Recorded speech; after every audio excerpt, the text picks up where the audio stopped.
رمضان دي الجوزية عملناها في البيت والطريقة جامدة. بص انا هدوقها دلوقتي.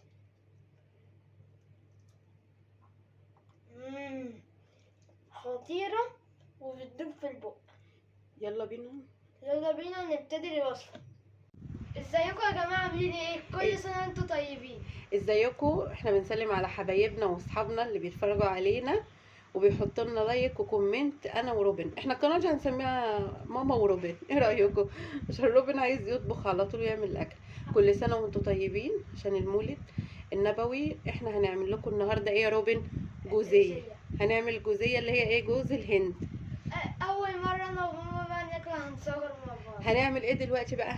اول حاجه هنجهزها الطاسة، هنحط فيها زيت. الصينيه هندهنها بالزيت. واسمه ده الصينيه هندهنها بالزيت كده الاول ونركنها، دي اول حاجه احنا هنعملها. وهنركنها على جنب. هو كده دهنها كويس زيت ونركنها على جنب عشان الحاجات دي بتاخدش وقت على النار. اول حاجه هنعملها بقى دلوقتي ايه؟ اول حاجه بقى هنعملها، جبنا طاسه معانا، هنعمل ايه فيها؟ هنركنها دلوقتي وهنقول مكونات الاول اللي احنا هننزل بيها. معانا 300 جرام جوز هند، كوبايه كبيره سكر، 4 معالق ميه اللي هم بمقام 30 مللي، ومعانا عسل كلوكوز او عسل نحل، انا جايبه عسل كلوكوز.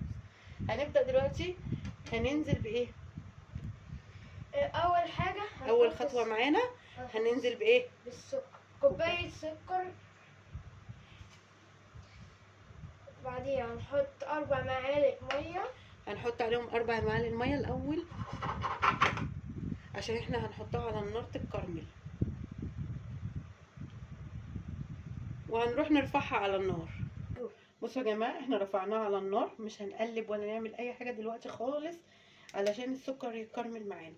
هننزل بمعلقه كبيره عسل كلوكوز، وطبعا انتوا عارفين ان هو تقيل. هو تقيل بس كده. انا بخاف. وهنسيبها خالص على نار هاديه لحد ما هو السكر ايه؟ يسيح، ما يبقاش فيه كريستالات السكر خالص. فانا كده سيبته على النار، ما قلبتهوش لحد ما ابتدى يغلي معايا. اديله تقليبه عشان السكر بتاعنا يدوب. شكله عامل زي الميه اللي هو شكلها عامل زي ايه؟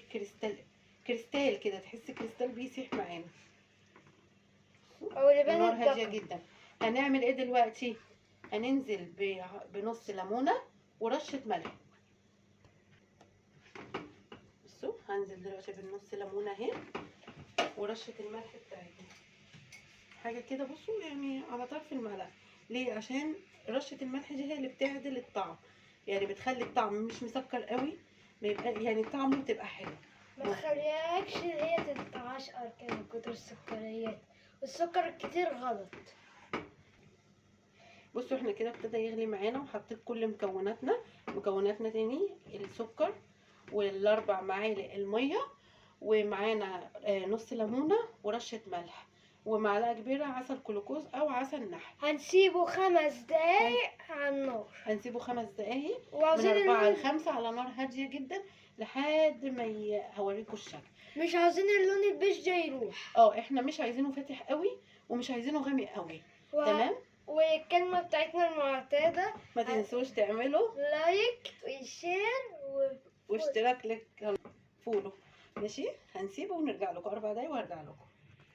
بصوا يا جماعه، وانا يعني بجهز دلوقتي العسل، دهنت السكينه بالزيت كويس جدا عشان ما يلزقش فيها الا لما احنا نيجي نقطعها، وهركنها. بصوا بقى كده، هو ده القوام اللي انا عايزاه واللون اللي انا عايزاه، مش فاتح قوي ومش غامق قوي. هبدا انزل بايه؟ بال 300 جرام بتوعنا جوز الهند. انا هنزل بنصهم وهسيب شويه كده عشان اشوف القوام بتاعنا. اطفي النار على طول عشان انا مش عايزه جوز الهند تاخد مني لون. بعدها هنحط الزبيب، معلقه زبيب اللي يحب، يعني عايزينها اوكي، مش عايزينها برضو براحتكم. احنا حطينا دي اختيار. اهم حاجه بس ان انا ايه؟ اقلب بسرعه الخطوه دي. بصوا يا جماعه، بس عشان ايه الخطوه دي ما تصورتش، احنا طبعا الصينيه اللي احنا دهنينها زيت اهي، بس انا صابعي اتلسع مني لاني مسكت المعلقه بايدي لسعة مني معلش. فاهو احنا كده بنبدأ نفرد فيها وبسرعة